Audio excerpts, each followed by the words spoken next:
Décideurs engagés, l'émission TV de l'Hémicycle qui révèle les décideurs et nous permet de comprendre ce qui, chaque jour, leur donne envie de se battre et de réussir. Bienvenue dans On se dit tout, l'émission des décideurs engagés sur l'Hémicycle TV. Et aujourd'hui, je reçois Christine Nalchadian, directrice commerciale Europe du Sud de Coursera. Bonjour. Bonjour Christine Nalchadian, merci beaucoup d'être avec nous sur ce plateau de On se dit tout. On va parler de Coursera, qui est une entreprise numérique qui propose des formations en ligne ouvertes à tous. Toutes ces formations sont ouvertes à tous. Mais d'abord, on va parler de vous, de votre parcours. Christine Nalchadian, qu'est-ce qui vous fait lever le matin? Qu'est-ce qui vous motive dans la vie? Qu'est-ce qui vous porte? L'éducation, entre autres. C'est pas parce que je travaille dans l'éducation, mais vraiment, ça fait très longtemps. Et puis, l'évolution, je pense aujourd'hui, on voit bien l'évolution technologique, les gens, c'est très intéressant comme monde. Ouais. Pourquoi l'éducation? Qu'est-ce qui vous intéresse dans ce monde de l'éducation? Il y a beaucoup à faire d'ailleurs. Il y a beaucoup à faire, mais ça évolue bien, je trouve. Et pourquoi l'éducation? Parce que pour moi, c'est l'opportunité d'obtenir ce dont on a besoin ou ce dont on veut. Ouais. C'est vraiment l'avoir accès à ce monde aujourd'hui. Et que c'est nous qui pourrons choisir ce qu'on veut faire avec l'éducation qu'on a aujourd'hui. Voilà, ça permet vraiment d'avancer et d'évoluer. Ouais, quand on a la chance de pouvoir suivre les formations que l'on souhaite suivre ou qu'on a un parcours scolaire que l'on a choisi.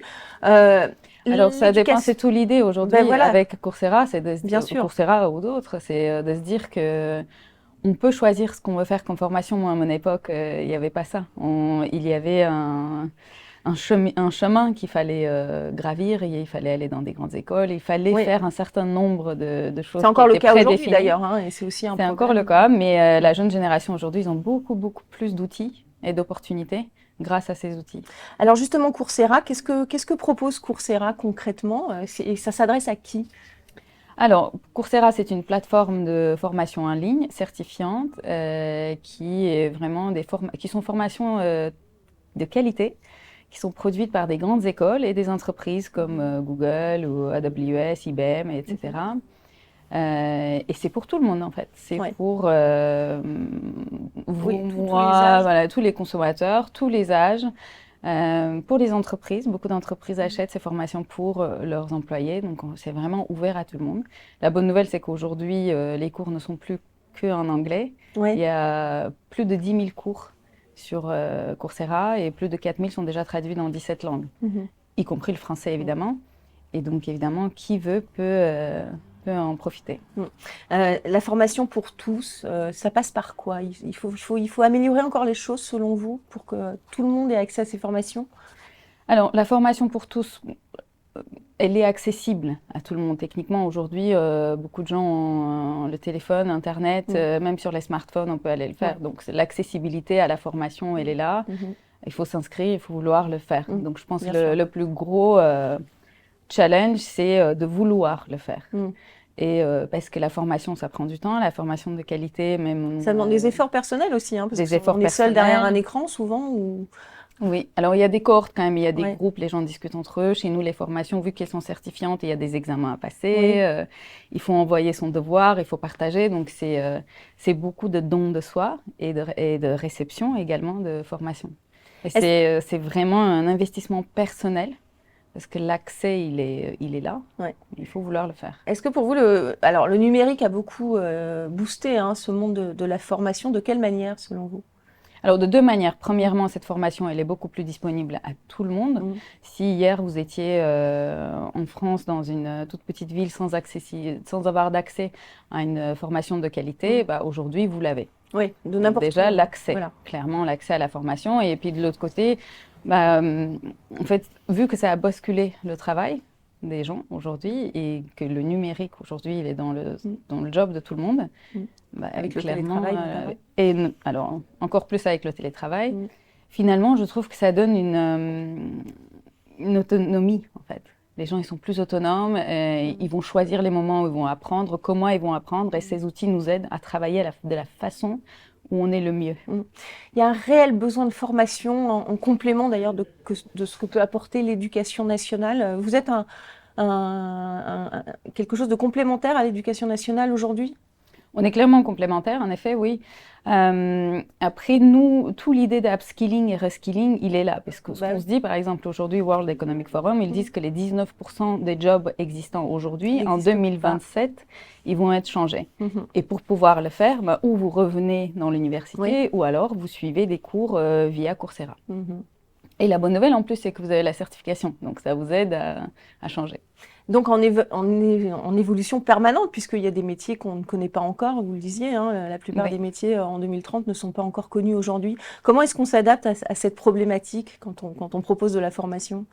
On travaille beaucoup sur les soft skills, en fait, ce qu'on appelle les compétences soft, qui vont nous aider à avoir cette adaptabilité et créer le job de nos rêves. La bonne nouvelle avec ça, c'est que finalement, le job n'existant pas, c'est à vous de le créer. Donc, et alors vous avez des enseignants, enfin des formateurs. Comment est-ce que on peut assurer justement la formation et la mise à niveau de ces formateurs qui sont en perpétuelle évolution? Alors nous, ce sont des écoles qui font par exemple les grandes écoles comme MIT ou Stanford ou même en France HEC, ESSEC. Donc c'est leurs formateurs qui créent le cours eux-mêmes. D'accord. Donc déjà de base, eux ils sont formés et puis ils choisissent bien le cours qu'ils vont mettre en avant. Ou alors ce sont des experts des entreprises industrielles comme Google ou qui eux ils sont déjà experts. Ils sont déjà formés, donc ils vont donner la bonne formation avec. Est-ce que comme dans l'éducation nationale, vous avez des problèmes pour recruter justement ces enseignants ou est-ce que vous avez des facilités à les trouver ? Nous, on n'a pas de problème parce qu'en fait, c'est les écoles qui les recrutent et puis on a des partenariats avec ces écoles qui justement font les formations. Donc après, les écoles eux-mêmes, je pense qu'ils ont certains challenges dans le recrutement.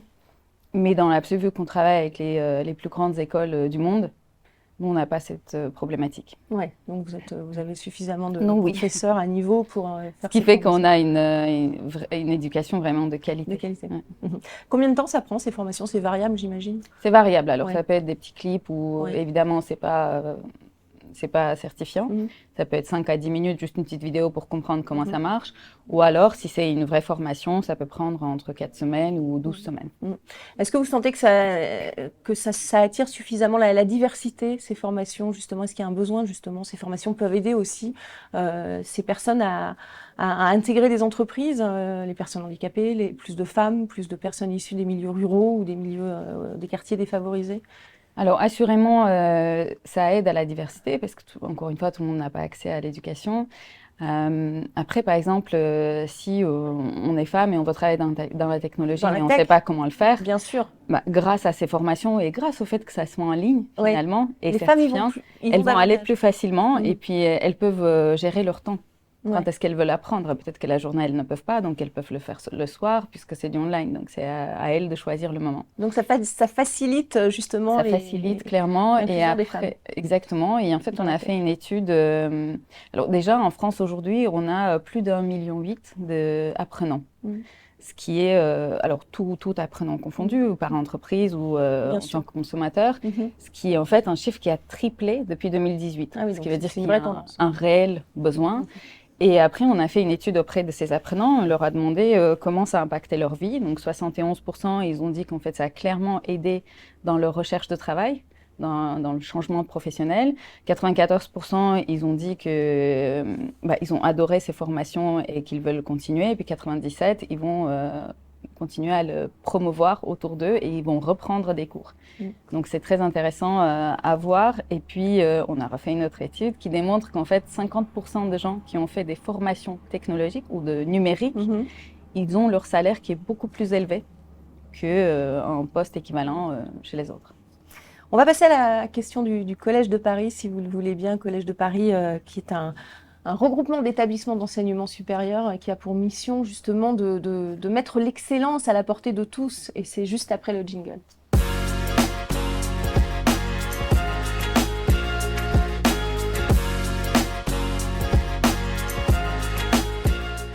La question du Collège de Paris pour vous, Christine Natchadian, c'est quelle est la valeur qui représente le plus votre entreprise selon vous et comment se traduit-elle concrètement cette valeur au sein de votre entreprise? Alors évidemment, l'accès à la connaissance et à la formation de qualité. Et en fait, nous, on a été créé il y a 12 ans par des professeurs de Stanford qui eux-mêmes faisaient des cours et ils ont voulu démocratiser l'accès à ces cours-là. Et d'ailleurs, Andrew Ng, aujourd'hui, il travaille beaucoup sur Generative AI, il fait des cours dans ce domaine-là. Donc vraiment, la formation de qualité accessible à tout le monde, ça c'est la plus grande valeur.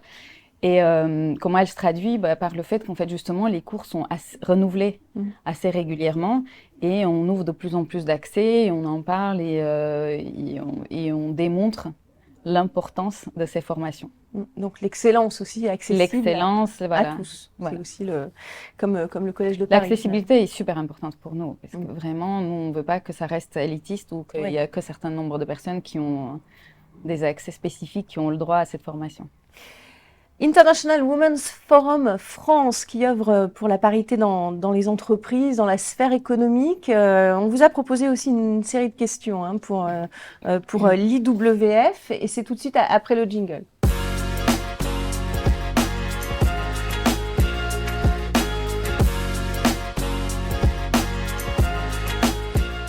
La question de l'International Women's Forum France, pour vous, Christine Natchadian.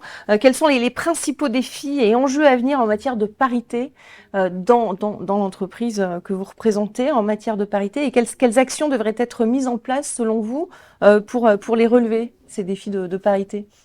Alors évidemment, dans les défis de parité, on aimerait avoir plus de femmes dans la technologie, dans les entreprises tech. Parce que nous, on reste quand même une entreprise tech. Bien sûr. Donc il faut qu'il y ait la parité dans les personnes qui y travaillent. Et puis nous, grâce aux formations, on veut qu'il y ait plus de femmes qui s'épanouissent dans les entreprises technologiques. Il y a un vrai pénurie de talents aujourd'hui, et on le voit bien, et surtout de talents féminins dans les entreprises technologiques. Comment est-ce qu'on fait pour les attirer, selon vous? Qu'est-ce qu'il faudrait faire?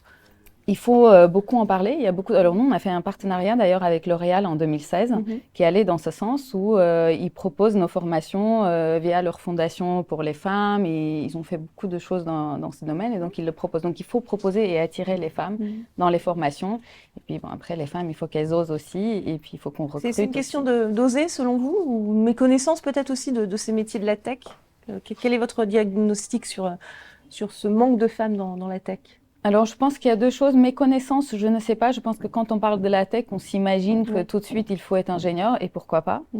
Mais il n'y a pas que ça. Il y a aussi beaucoup d'autres métiers comme commerce, marketing ou d'autres métiers support qui sont dans les entreprises technologiques. Mais peut-être qu'il y a une certaine peur, donc l'acculturation au numérique.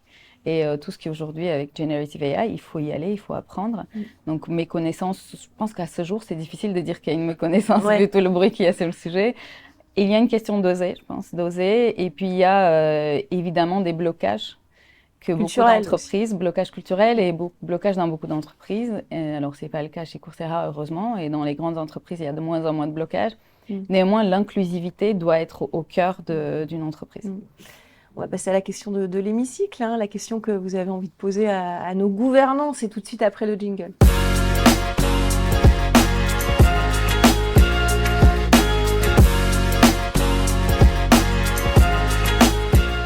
La question de l'hémicycle, Christine Natchadian. Vous êtes dans l'hémicycle à l'Assemblée nationale, on est le jour des questions au gouvernement, et vous avez envie de leur poser une question ou leur dire quelque chose, vous poussez un coup de gueule, c'est vous qui choisissez, vous avez 1 minute et ce sera face caméra. Alors du coup, moi je ne pose pas de coup de gueule, mais je veux plutôt poser une question, c'est comment aujourd'hui, vu l'état et la situation de l'éducation et les besoins qu'ils ont nos jeunes, comment on fait pour intégrer les outils technologiques comme le nôtre, par exemple, ou les plateformes de formation en ligne dans cette formation aux jeunes qu'on délivre, que ce soit dans les universités ou même comment on forme aussi les enseignantes et comment on peut nous aussi aider à former ces enseignantes. Collaboration plus active avec l'éducation nationale, c'est à peu près notre message. Oui. L'idée. Merci beaucoup en tout cas Christine Natchadian d'être venue dans On se dit tout pour nous parler de vos engagements. Merci de m'avoir invitée. Mais je vous en prie, et merci à vous évidemment pour votre fidélité. On se retrouve très bientôt dans On se dit tout. Décideurs engagés, l'émission TV de l'hémicycle qui révèle les décideurs et nous permet de comprendre ce qui, chaque jour, leur donne envie de se battre et de réussir.